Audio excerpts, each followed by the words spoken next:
सर्वमंगल मंगले शिवे सर्वार्थ साधके शरणे त्र्यंबके गौरी नारायणे नमोस्तुते। सृष्टि स्थिति विनाशनां शक्तिभूते सनातनी गुणाश्रय गुणमय नारायणी नमोस्तुते। सर्वस्वरूपी सर्वेशी सर्वशक्ति समन्विते भेविस्राहिनो देवी दुर्गे देवी नमोस्तुते।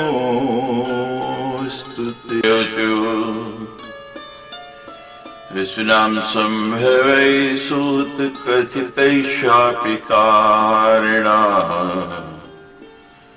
गांगेयस्य तथोत्पत्ति कथितालो में हर्षणे। हे लोमहर्षण सूर्य अपने शापवश अष्टवत्सों के जन्म तथा गंगा जी की उत्पत्ति का वर्णन किया है। माता व्यासस्य धर्मज्ञै नामना सत्यवती सती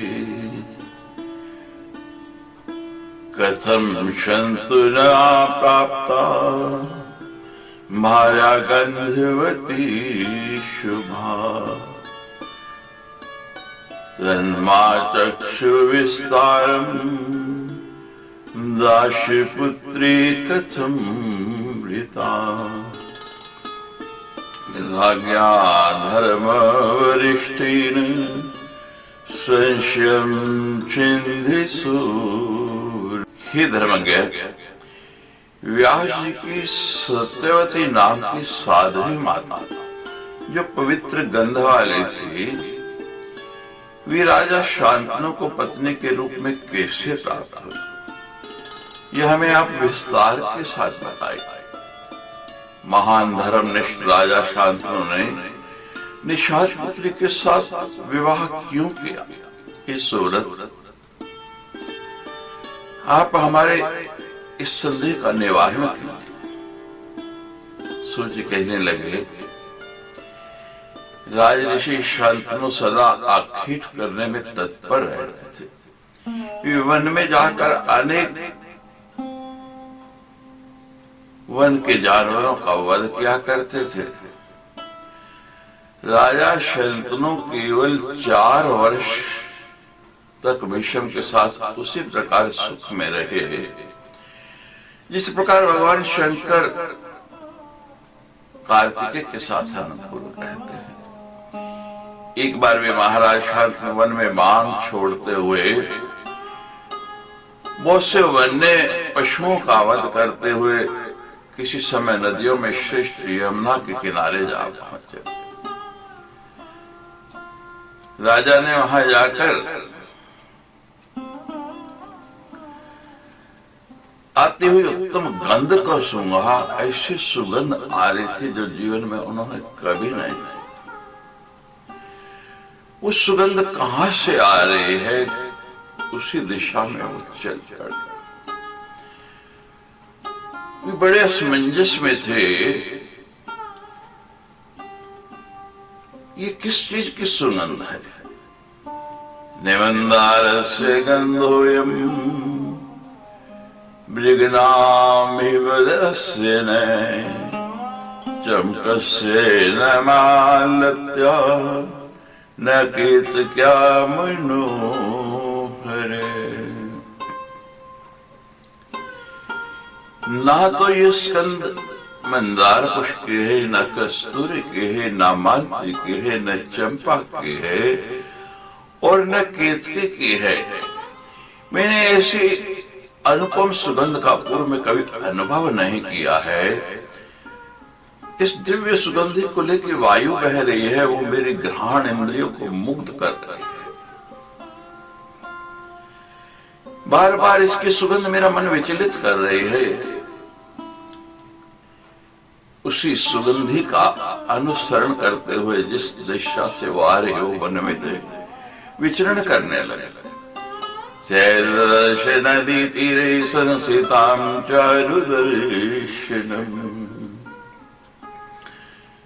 श्रृंगार रहितं कांतां सुस्तां मलिनांबरम् दृष्ट्वा तां सीतामांगिं विस्मते समहीपते अस्या देहस्य गन्धोऽयमिति संजात निश्चयः। जब आगे बढ़े तो क्या देखा, यमुना नदी के तट पर बैठी हुई एक बहुत ही दिव्य दर्शन वाली देवी। उस स्त्री को देखा जिसने बहुत ही मलिन वस्त्र धारण किए हैं, कोई श्रृंगार भी नहीं किया हुआ, लेकिन इसके बावजूद भी वो बहुत मनोहर दिखाई दे रही। उन श्याम वाली श्याम वर्ण और तीक्ष्ण नयनों वाली स्त्री को देखकर वे आश्चर्य में पड़ गए, और सुगंध जब और अधिक आने लगी तो विश्वास हो गया कि ये सुगंध इस स्त्री के शरीर से ही आ रही है। उसका अद्भुत और अतिशय सुंदर रूप सब प्राणियों का मन स्वाभाविक रूप से अपनी ओर आकर्षित करने वाली वो सुगंधी, उसकी अवस्था तथा उसका नव यौवन देखकर राजा शंतनु को महान विस्मय हुआ। कियं कुतो वासवपागताधुना दिवांगना वा किमु मानुषीव गंधर्वपुत्री किलिनाग कन्या जाने कथम गंधवतीं तु कामिनी। ये कौन है और इसमें कहां से आई है? यह कोई दीवांगना है या मानवीय स्त्री है? यह कोई गंधर्व कन्या अथवा नाग कन्या है? मैं सुगंधिया इस कामनी के विषय में कैसे जानकारी प्राप्त करूं?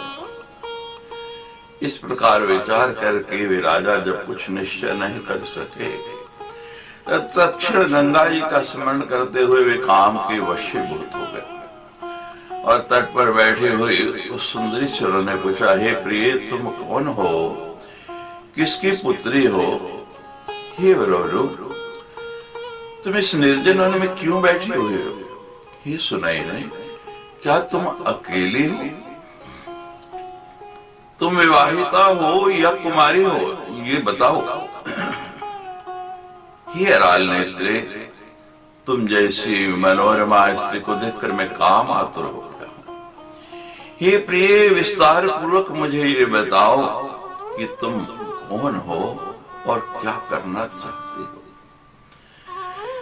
महाराजा शांतनु के वचन सुनकर वह सुंदर दांतों वाली तथा कमल के समान नयनों वाली स्त्री मुस्कुरा कर बोली, हे राजन, आप मुझे निषाद कन्या और अपने पिता की आज्ञा में रहने वाली कन्या समझे। हे नृपेंद्र, मैं अपने धर्म का अनुसरण करते हुए जल में नौका चलाती हूँ। मैं अल्लाह हूँ, नाविक हूँ। हे अर्थ पिताजी अभी घर पर गए हुए हैं। आपके सम्मुख यह मैंने सारी बातें सत्य कही। ये कह के वो निषाद कन्या मौन हो गई। तब काम से पीड़ित महाराज शांतनु ने उनसे कहा, मुझ कुरुवंशी वीर को तुम अपना पति बनाना, जिससे तुम्हारा यह यौवन जो है वो व्यर्थ नहीं जाए। मेरी कोई दूसरी पत्नी नहीं है, अतः ही मृगनयनी तुम मेरी धर्म पत्नी बन जाओ। हे प्रिय, मैं सर्वदा के लिए तुम्हारा वशवर्ती दास बन जाऊंगा। मुझे इस समय कामदेव पीड़ित कर रहा था। मेरी प्रीतमा मुझे छोड़कर चली गई है, तब से मैंने दूसरा विवाह नहीं किया है। एकांते में इस समय विदुर हूं। तुम जैसी सर्वांग सुंदरी को देखकर मेरा मन मेरे वश में नहीं रहा।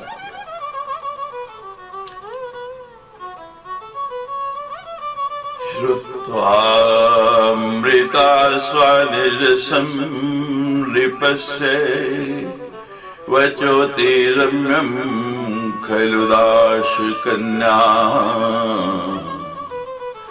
वाचितं सात्विक भावयुक्ता कृतवार्ति धैर्यं नृपतिं सुगंधा। यदाथ राजन्मयी तदथैव मन्येऽहमें तदतु तथा वचस्ते न अस्मि स्वतंत्रता तामवेहि कामं दाता पिता मे अर्थे तम तमाशु। उन शांतनु के अमृत रस के समान मधुर तथा मनोहरी बात सुनकर वो दास कन्या सुगंधा सात्विक भाव से युक्त होकर धैर्य धारण करके राजा से बोली, हे राजन, आपने मुझसे जो कहा वो यथार्थ है, किंतु आप इस बात को अच्छी तरह से जान लीजिए कि मैं स्वतंत्र नहीं हूं। मेरे पिताजी ही मुझे दे सकते हैं, इसलिए आप उन्हीं से जाकर याचना कीजिए।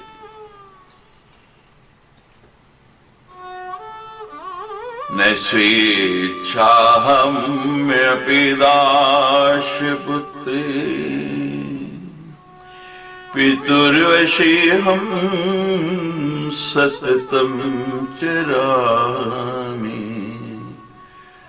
न च ददाति प्रथित पिता मे गृहाण पाणिं वशगास्मीति अहम्।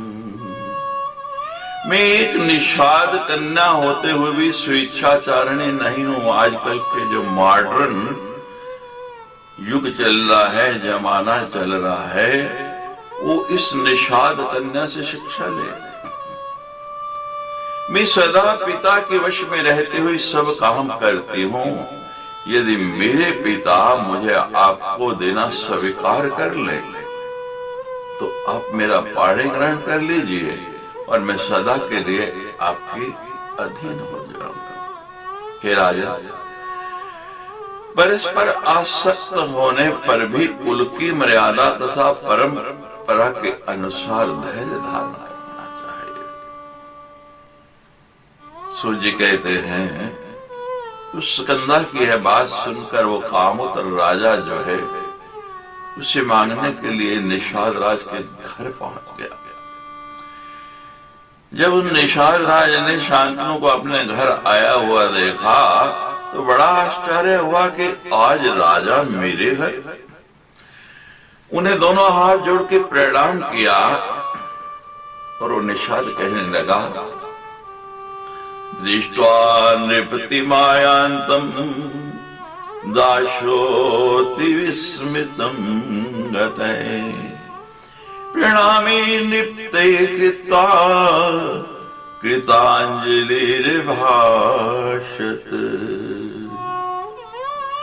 दासोऽस्मि तव भूपाल कृतार्थोऽहं तवागमे आज्ञां देहि महाराज यथर्म एत्यागमे। ही राजन, मैं आपका दास हो गया हूँ, आपके आगमन से मैं कृतकृत्य हो गया। हे महाराज, आप जिस कार्य के लिए भी आए हैं मुझे आज्ञा कीजिए। राजा कहने लगे, हे अनग, यदि आप अपनी ये कन्या मुझे प्रदान कर दे तो मैं इसे अपनी धर्म पत्नी बना लूं। ये मैं सत्य कह रहा हूं। निषाद रात कुछ क्षण के लिए मौन रहा, फिर कहने लगा, हे महाराज, यदि आप मेरी इस कन्या रत्न के लिए प्रार्थना कर रहे हैं तो मैं अवश्य दूंगा, क्योंकि देने योग्य जो वस्तु है वो कभी भी अदेय नहीं हो सकती। किंतु हे महाराज, इसके बाद इस कन्या का पुत्र ही राजा के रूप में अभिषिक्त होना चाहिए, दूसरा पुत्र नहीं।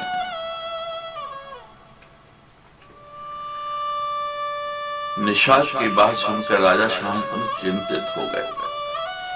उस समय मन में भीष्म का स्मरण करके राजा कुछ उत्तर ना दे सके।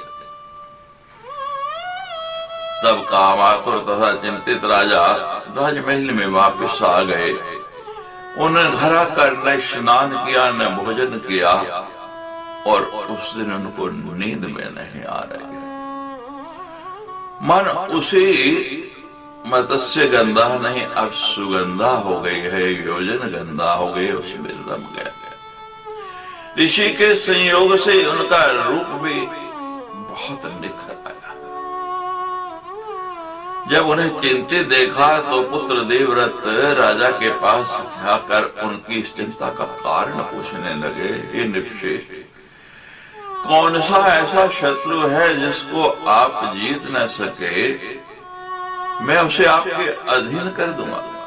हे नृपोत्तम, आपको क्या चिंता है, मुझे सही से बताइए। किम तीन जाति निसुतिन राजेन, दुखम न जानाति नयाशद, ऋणम गृहीतुम समुपागतो सो, प्राग जन्म जमनात्र विचारणास्ति।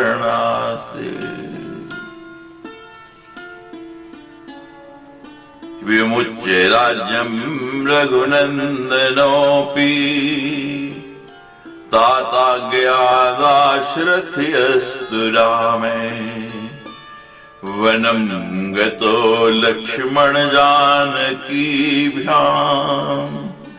सदैव शैलम किल चित्रकूटम। हे राजा, भला उस उत्पन्न हुए पुत्र से क्या लाभ जो सदा पैदा होकर के अपने पिता को दुख ना समझे और उसे दूर करने का उपाय ना करे।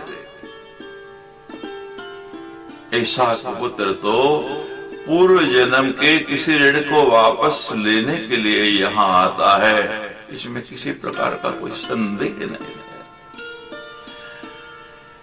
राजा दशरथ के पुत्र रामचंद्र जी भी पिता की आज्ञा से राज्य त्याग कर लक्ष्मण और सीता के साथ वन में चले गए और चित्रकूट पर्वत पर निवास करने लगे। इसी प्रकार हे राजन, सुतो हरिश्चंद्र नृपस्य राजन, यो राहिताश्चेति प्रसिद्ध नामा, प्रीतोऽत्र पिता विप्रणोदतश्च, दासर्पितो विप्रगृहीतु नूनम्। इसी प्रकार हे राजा, राजा हरिश्चंद्र का पुत्र जो रोहित के नाम से प्रसिद्ध था, अपने पिता की इच्छा के अनुसार बिकने के लिए तैयार हो गया और खरीदा हुआ वह बालक ब्राह्मण के घर में सेवक का कार्य करने लगा। तथा जिकर्तस्य सुतो वरिष्ठो नामना शुनशेपिति प्रसिद्ध, रीतस्तु पित्राप्यतयूपबद्धे, समोचितो गाधी सुतेन पश्चात्। अजिगर्त ब्राह्मण का एक श्रेष्ठ पुत्र था जो शुनशेप नाम से प्रसिद्ध था। खरीद लिए जाने पर वह पिता के द्वारा यूप में बांध दिया गया, जिसे बाद में विश्वामित्र ने आकर के छुड़ाया।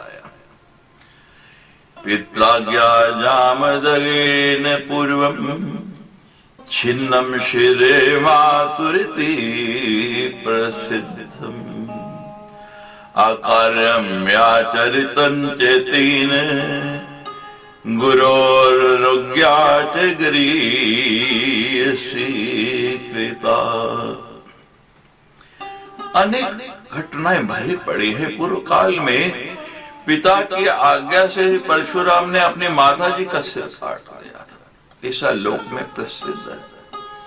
इस अनुचित कर्म को करके भी उन्होंने पिता की आज्ञा का महत्व बढ़ाया। इदं शरीरं तव भूपति ने क्षमोऽस्मि नूनं वद किं करोम्यहम् न शोचनीयं मयि वर्तमाने हम साध्यमर्थं प्रतिपादयाम्यदे।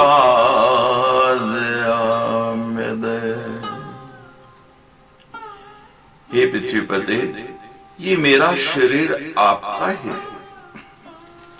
यद्यपि मैं समर्थ नहीं हूं, फिर भी आप कहिए मैं आपकी क्या सेवा करूं।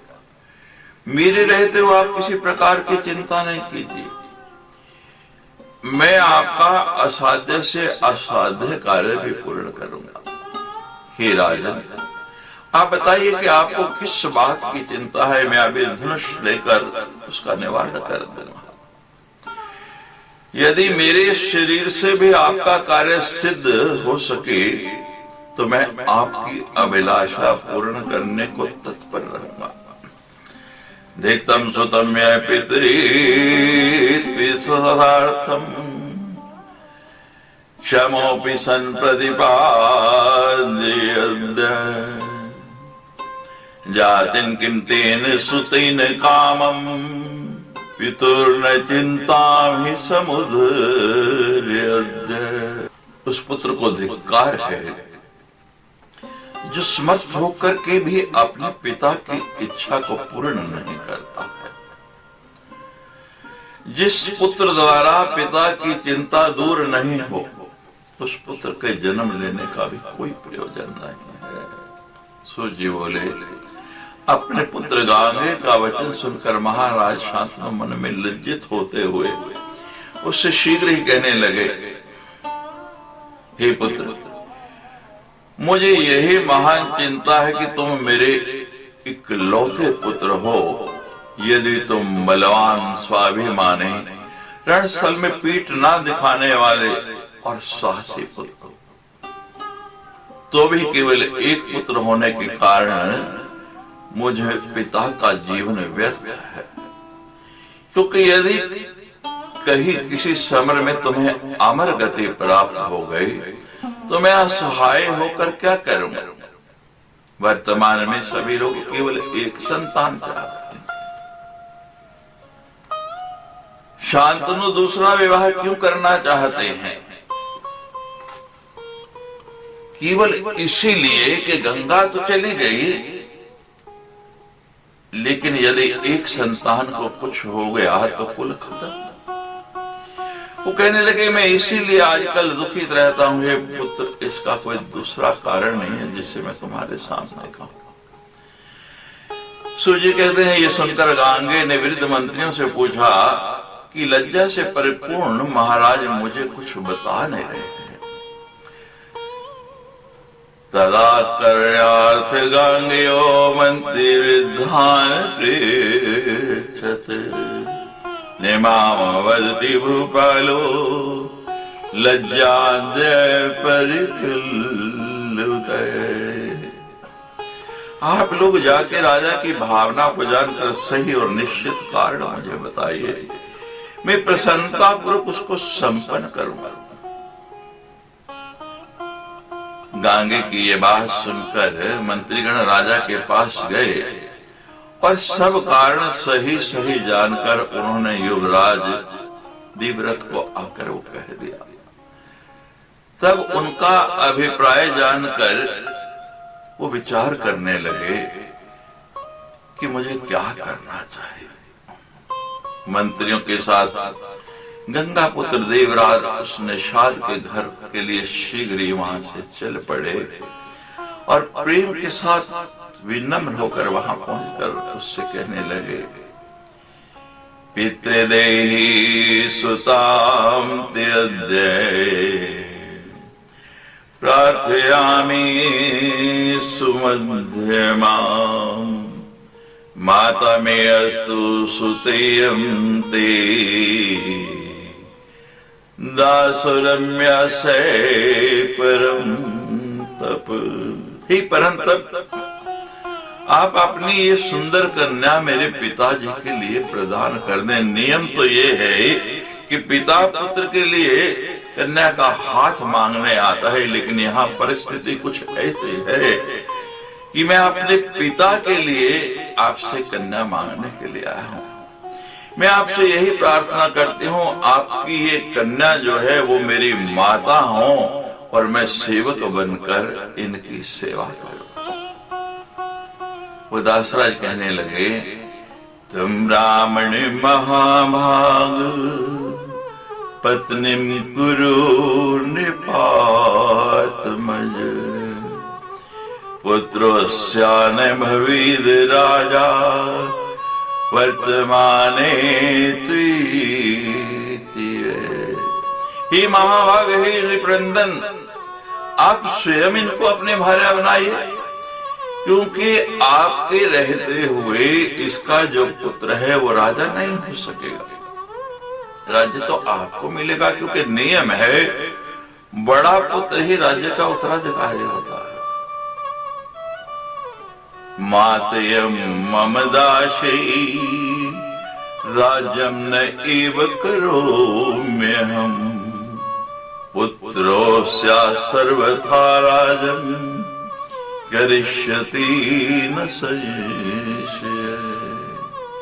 वो गांगे कहने लगे, आपकी ये कन्या मेरी माता है, मैं राज्य नहीं करूंगा, इसका पुत्र ही निश्चित रूप से राज्य करेगा, इसमें कोई संदेह नहीं है। वो दासराज कहने लगा, सत्यम वाक्यम मया ज्ञातम पुत्रस्य बलवान भवेत् सोऽपि राज्यं बलानूनं गृह्णायादिति निश्चय। यदि मैं आपकी इस बात को सही मान भी लूं तो देवव्रत, यदि आपका पुत्र बलवान हुआ तो बलपूर्वक अपने अधिकार को इससे ले लेगा और निश्चय ही वो राजा है। जयदार संग्रहम नूनम करिष्यामि सर्वथा सत्यमेव चिनं तात मया भीष्मं व्रतं कृतं। हाथ में जल लिया और वो देवव्रत वो गांगे कहने लगा, तुम्हें मुझसे भय था, मैंने कहा राज्य नहीं करूंगा, मेरी संतान से भय है। तो हे दासराज, मैं ये व्रत में गांगे ये प्रतिज्ञा करता हूं कि मैं कभी भी विवाह नहीं करूंगा, ये मेरी भीष्म प्रतिज्ञा है। उसी द्वारा समय से ऐसी भीष्म प्रतिज्ञा करने के नाम उनका नाम भीष्म हो गया। सूची कहते हैं, एवं कृतां प्रतिज्ञां तो निशम्य झष जीव कहे नदो सत्यवतीं तस्मै राज्ञे सर्वांग शोभिनाम् अनेन विधिना तेन वृता सत्यवती प्रिया न जानाति परम जन्मं व्यासस्य निपसत्तमे। गांगे के द्वारा ऐसी प्रतिज्ञा सुनकर निषाद राज उस सर्वांग सुंदरी को राजा को देने के लिए तैयार हो गए। इस प्रकार राजा शांतनु ने प्रिय सत्यवती से विवाह कर लिया। हे निपशित शांतनु, पूर्व में सत्यवती से व्यास जी का जन्म नहीं जानते थे। यदि श्रीमद्देवी भागवते महापुराणे अष्टादशसहस्रम संहितायां द्वितीय स्कंधे देवव्रत प्रतिज्ञा वर्णनम पंचोध्याय। बोलो सच्ची दरबार की जय।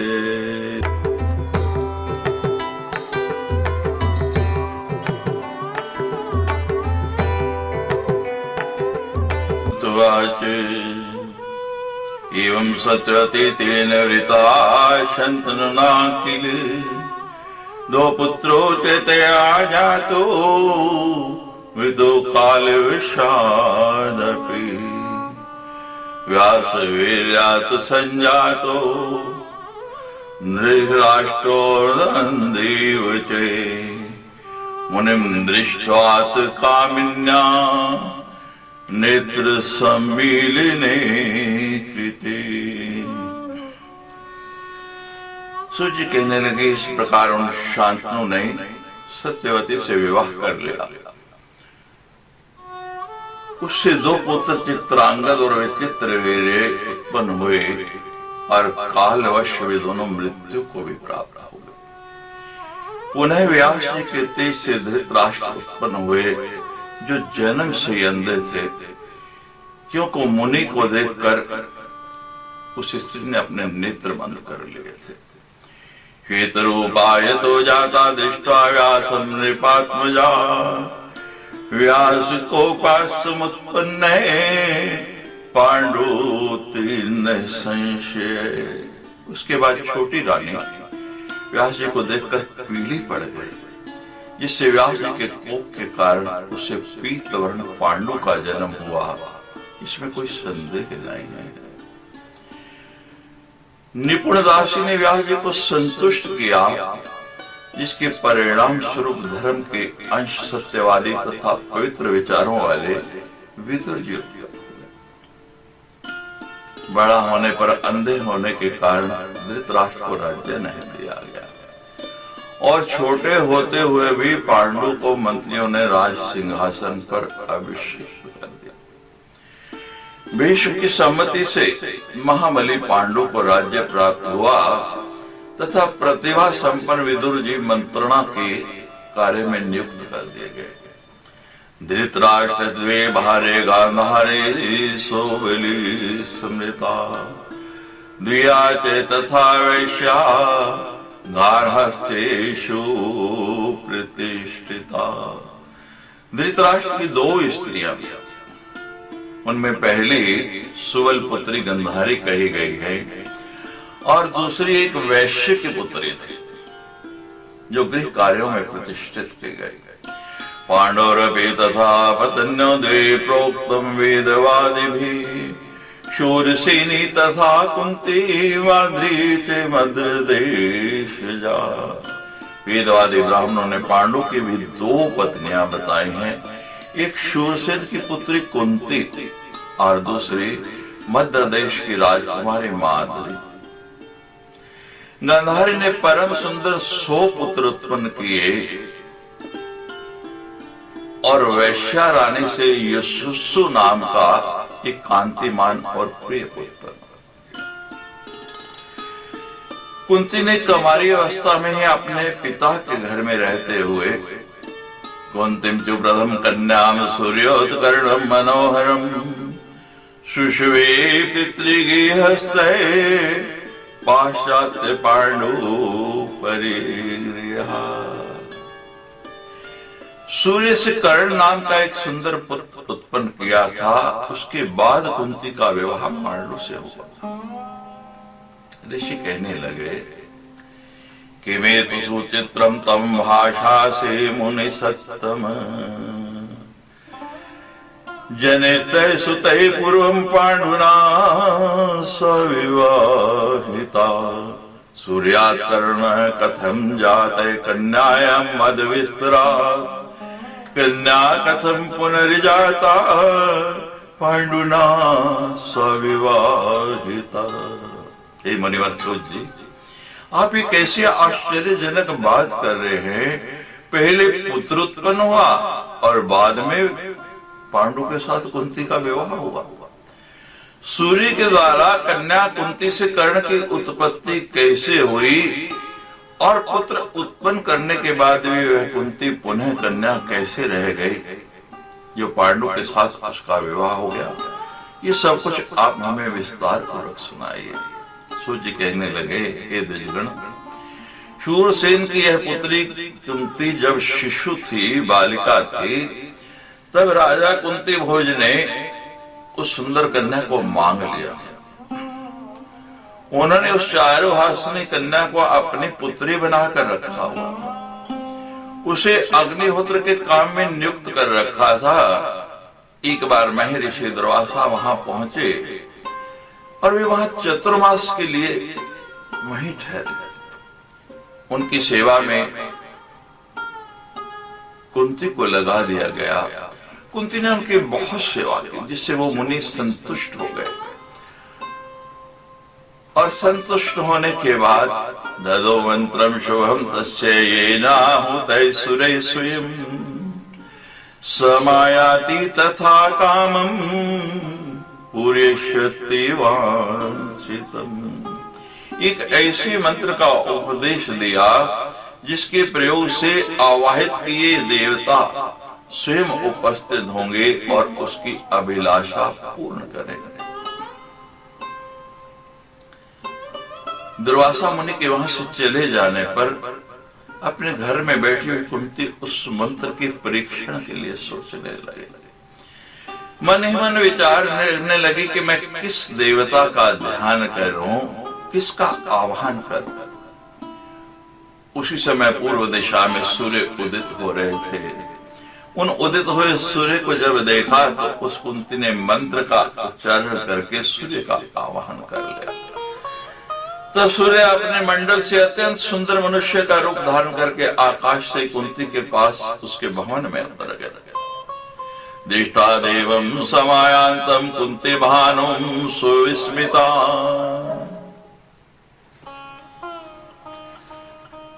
दृष्टा देवं समायांतम कुंती भानुम सुविस्मिता वीपमाना रजोदोषम प्राप्ता सद्यस्तु भामिनी।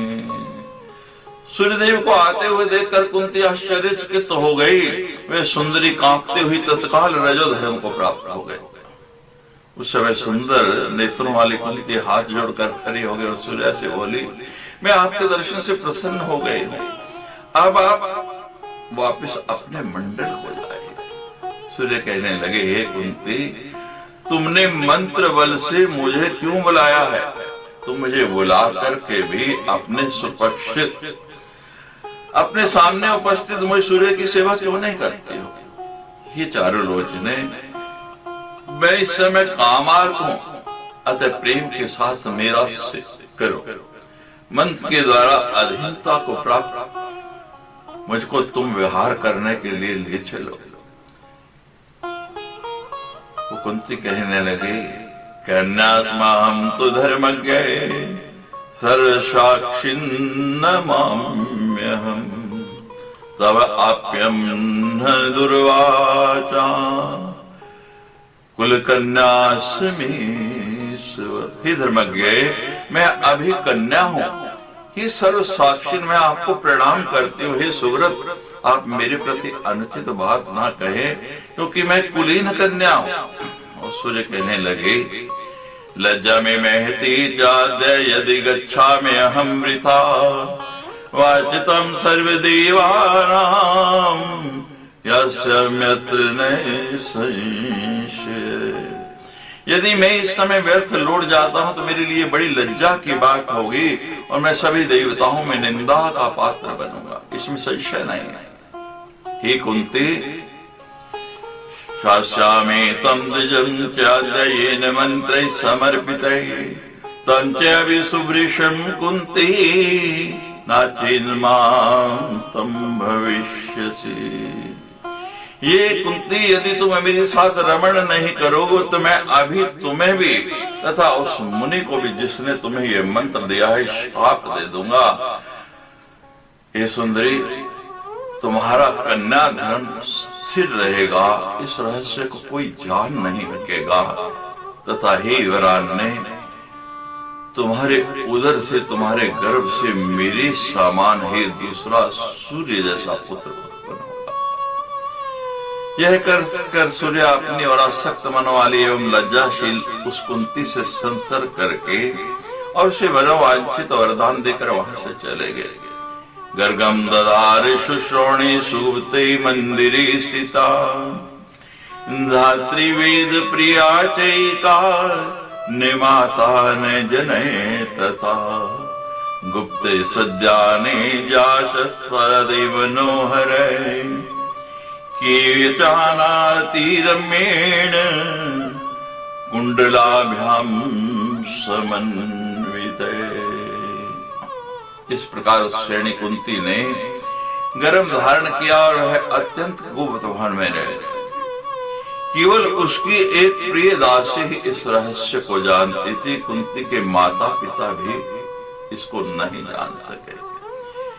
यथा समय उसी गुप्त भवन ने कुंती को एक सुंदर, बहुत ही सूर्य के समान तेज वाला पुत्र उत्पन्न हुआ, जो जन्म लेते ही कवच और कुंडलों दोनों से युक्त था और दूसरे सूर्य के जैसा, कुमार कार्तिकेय के जैसा वो प्रतीत हो रहा था। धात्री ने उसे अपने हाथों से उठाकर लज्जायुक्त कुंती से कहा, हे सुंदरी, मैं यहाँ हूँ, इसे तुम किसी बात की चिंता कर रहे हो। उसके बाद एक लकड़ी की पेटी बनाई गई, उस पुत्र को उसमें रख दिया और कुंती न लगे, हे पुत्र मैं क्या करूं, मैं अत्यंत दुखी हूं जो कि तुझे प्राण प्रिय को त्याग रहे हैं। मैं अभागिन तुझ सर्व लक्षण संपन्न का परित्याग करते हैं। सगुणा निर्गुणा तथा सबकी स्वामी में भगवती अंबिका तुम्हारी रक्षा करेंगे। पातु त्वं सगुणा गुणा भगति सर्वेश्वरी च अंबिका स्तन्यं चैव ददातु विश्वजन्ये कात्यायनी कामदा। द्रक्ष्यहं मुखपङ्कजं सुललितं प्राणप्रियार्हं कदा त्यक्त्वा तां विजने वने रविसुतं दुष्टात्यथा स्वैरिणी। सगुणा निर्गुणा तथा सबकी स्वामिनी वे जगदम्बा तुम्हारी रक्षा करे। वे जगत जननी काम प्रदा कात्यायनी ही तुम्हें दुग्धपान कराएंगे। हे पुत्र, तुम साक्षात सूर्य नारायण के पुत्र हो और मेरे प्राण प्रिय हो। ऐसे तुम इस निर्जन वन में एक दुष्ट तथा उल्टा स्त्री की भांति छोड़कर मैं कब तुम्हारा ये सुंदर मुख कमल पुनः देख पाऊंगा। हे पुत्र, मुझे ये लगता है कि पूर्व जन्मनि जन्मनि त्रिजगता माता च आराधिता नैध्यातं पद पंकजं सुखकरं दिव्या शिवायश्चिरम् तीनाहं सुत दुर्भगास्मि सत्तं त्यक्त्वा पुनस्त्वां वने तस्यामपि प्रियपातकं समृतवती बुद्ध्या कृतं यत्त्वम्। मुझे लगता है कि मेरे पूर्व जन्म में भी तीनों लोकों की जननी भगवती की आराधना नहीं की तथा भगवती शिवा के सुखदायक चरण कमल का कभी भी मैंने ध्यान नहीं किया, उनका आश्रय नहीं लिया। इसीलिए मैं सदा अभाग्नि हूं। हे प्रिय, मैं तुम्हें इस वन में त्याग कर जानबूझकर स्वयं किए गए अपने पाप का स्मरण करते हुए संताप सहूंगी। सूर्य कहते हैं, इस प्रकार कहकर कुंती ने मंजूषा में रखे हुए उस पुत्र को लोगों की दृष्टि में जाते हुए वो पेटी को धात्री के हाथ में दे दिया। तत्पश्चात स्नान करके भयभीत वह कुंती अपने पिता के घर में रहने लगे। जल में बहती हुई वो मंजूषा अधिरात नामक एक सूत को प्राप्त हुई। उस सूत की भार्या राधा थी। उसने उस बच्चे को मांग लिया। इस प्रकार सूत के घर में रहकर वे बालक कर्ण बलवान और वीर हो गया। कुंती विवाहिता कन्या पांडु नाम सा स्वयंवरे माद्री चैवा परा भार्या मदराज सुता शुभा। इसके बाद स्वयंवर में कुंती का विवाह पांडु के साथ हो गया। उनकी दूसरी पत्नी मध्य देश के राजा की सुलक्षणा कन्या माद्री थी। मृग्या रममाणस्तु वने पांडुर्महाबले जगान मृगबद्या तु रममाणं मुनिं वने शापस्तेन तथा पांडुर्मुनिना कुपितेन च स्त्री संगम यदि करतासि तदा मे मरणं धूम। एक बार जंगल में शिकार करने के लिए तत्पर महाबली पांडु ने मृग समझकर रमण करते हुए एक मुनि पर प्रहार कर दिया।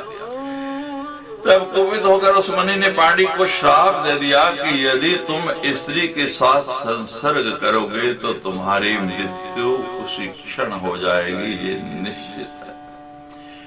मुनि का यह शाप देने पर पांडु शोकाकुल हो गए। वे राज्य त्याग कर अत्यंत दुखित हो वन में रहने लगे। ये मुनिवरों, उनकी दोनों पत्नियां माद्री और कुंती भी सती धर्म का आश्रय लेकर उनकी सेवा करने के लिए उनके साथ वन में चले गए। राजा पांडु गंगा के तट पर मुनियों के आश्रम में रहने लगे और धर्म शास्त्रों का श्रवण करते हुए कठिन तपस्या करने लगे। कथायाम वर्तमानायाम कजातित धर्म संश्रितम अश्रिणो वचनम राजा सुपृष्टम मुनि भाषितम पुत्रस्य गतिर्नास्ति स्वर्गे गन्तुं परम तप येन केन उपायेन पुत्रस्य जननम करे। किसी समय कथा प्रसंग में सम्यक प्रकार से पूछने पर किसी मुनि द्वारा कहा गया, यह धार्मिक वचन राजा ने सुना ही परम तप अब पुत्र की गति नहीं होती, वे स्वर्ग जाने का अधिकारी नहीं होता है। इसलिए जिस किसी भी उपाय से पुत्र उत्पन्न करने का यत्न करना चाहिए। अंश जय पुत्रिका पुत्र क्षेत्र जो गोलका तथा कुंडे सुहोडे कानिने हृदय पावस्त तथा वने दत्त की नापि च अशक्तो धनग्राही सुता समृते उत्तरोत्तरता पुत्रा निकृष्टा इति निश्चय। अंशज पुत्र का पुत्र क्षेत्रज गोलक कुंड सहोड़ कानीन कृत वन में प्राप्त और पालन करने में असमर्थ किसी का दिया हुआ ये 10 प्रकार की संतानें हमारे यहाँ बताई गई। यदि अपनी संतान ना हो तो इस प्रकार से पुत्र जो प्राप्त किया जाए वो पिता की संपत्ति का अधिकारी गया है। इनमें उत्तरोत्तर एक दूसरे से निकृष्ट पुत्र हैं, ये सुनिश्चित है। सबसे सुंदर अंशज यानी अपने ही अंश के द्वारा अपने ही अंश से अपने ही वंश के किसी के द्वारा पुत्री का पुत्र और इसी प्रकार अन्य। ये सुनकर राजा पांडु ने कमल के समान नेत्र वाली कुंती से कहा, तुम किसी तपोनिष्ठ मुनि के पास जाकर शीघ्र उत्पन्न करो, मेरी आज्ञा होने के कारण तुम्हें दोष नहीं लगेगा। मैंने सुना है कि पूर्व काल में महात्मा राजा सुदास ने विशिष्ट जी से पुत्र उत्पन्न कराया था। कुंती उनसे कहने लगी, सभी कामनाएं पूर्ण करने वाला मंत्र मेरे पास है। हे प्रभु, पूर्व काल में महर्षि दुर्वासा ने सिद्धि प्रदान करने वाला ये मंत्र मुझे प्रदान किया था। निमन्त्र्यं देवं मन्त्रेणानेन पार्थिव आगच्छेत सर्वथासो वे माम पार्श्वं निमंत्रित। हे राजन, इस मंत्र के द्वारा मैं जिस भी देवता का आवाहन करूंगा वे निमंत्रित होकर निश्चित रूप से मेरे पास आ जाएगा। भर्तुर्वाक्येन सा तत्र समृता धर्म सर्वोत्तमम् संगम्यं सुषये पुत्रं प्रथमं च युधिष्ठिरम्। पति की आज्ञा से कुंती ने देवताओं में श्रेष्ठ धर्मराज का स्मरण करके उनके संयोग से सबसे पहले युधिष्ठिर को पुत्र के रूप में उत्पन्न किया। वायोविरिकोदरं पुत्रं जिष्णुं चैव शतक्रतो वर्षे वर्षे त्रया पुत्र्या कुंत्या जाता महाबला। उसके बाद उसने वायु के द्वारा भीम को और इंद्र के द्वारा अर्जुन को पुत्र के रूप में उत्पन्न किया। एक एक वर्ष के अंतराल में कुंती के ये 3 महाबली पुत्र उत्पन्न हुए। कुंती बहुत आनंदित हो रही है। माद्री कहने लगी, हे बहन, तेरे तो 3 पुत्र हो गए लेकिन मेरा एक भी नहीं है और मेरे पास कोई मंत्र भी नहीं है। तुम कृपा करके मुझे भी वो मंत्र बता दो, मुझे भी ऐसा। कुंती के पति पांडु भी कहने लगे कि कुंती तुम तो बड़ी दयालु हो, माद्री को भी वो मंत्र दे दो जिससे वो भी पुत्रवती हो जाए। समृत्वा तदाश्विनी देवो मदराज सुता सती नकुले सह देवश्चे सुष्वे वरवारिणे। उस मंत्र को लेकर पति की अनुमति से माद्री ने दोनों अश्विनी कुमारों का स्मरण करके नकुल और सहदेव नामक 2 पुत्र उत्पन्न किए। हे मुनो, इस प्रकार वे 5 पांडव देवताओं के पुत्र थे। वे क्षेत्रज पुत्र के रूप में उस वन में क्रमशः एक एक वर्ष के अंतराल से पैदा हुए। एक बार राजा काम पांडु जो है वो काम के वश हो गए और निर्जन आश्रम में माद्री को देख करके जिसे उनकी मृत्यु निकट आई है कामाग्र होकर उसको पकड़ लिया।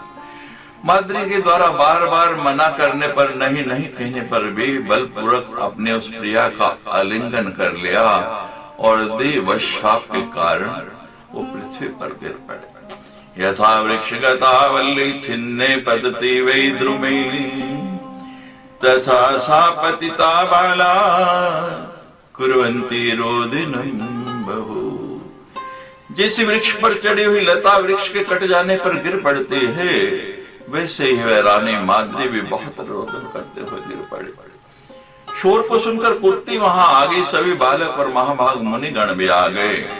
इस प्रकार जब पांडु मर गए तब सभी व्रतधारी मुनियों ने गंगा के तट पर चिता लगाकर उनका दाह संस्कार कर दिया।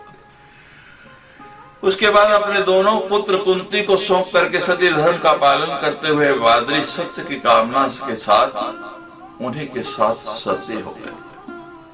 वहां के निवासी जो मुनिगण थे ये लांजलि देकर 5 पुत्रों सहित कुंती को हस्तिनापुर ले गए। धृतराष्ट्र की नगरी हस्तिनापुर में कुंती के आने का समाचार पाकर भीष्म विदुर आदि सभी लोग वहां आ पहुंचे। सभी लोगों ने कुंती से पूछा, हे सुमुखी, ये किसके पुत्र हैं? तब कुंती अत्यंत दुखी होकर पांडु की शाप जन्य मृत्यु का उल्लेख करके बोली, कुरुवंश में उत्पन्न ये सभी बालक देवताओं के पुत्र हैं।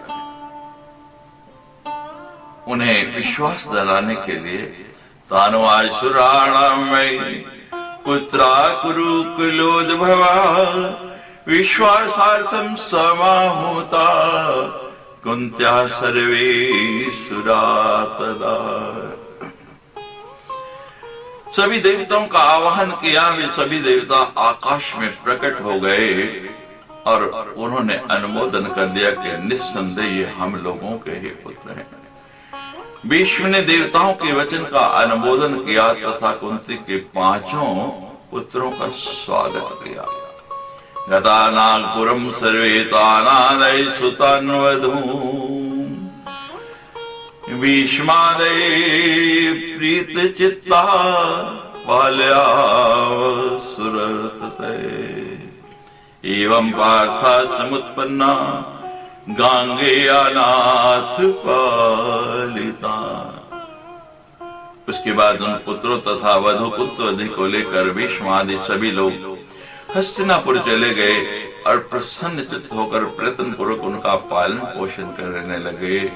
इस प्रकार पांडव उत्पन्न हुए और भीष्म ने उनका परिपालन किया। यदि श्रीमद्देवी भागवते महापुराणे अष्टादशसहस्रम संहितायां द्वितीय स्कंदे युधिष्ठिरादीनाम उत्पत्ति वर्णनम नाम 6ोऽध्याय। बोलो सच्ची दरबार की।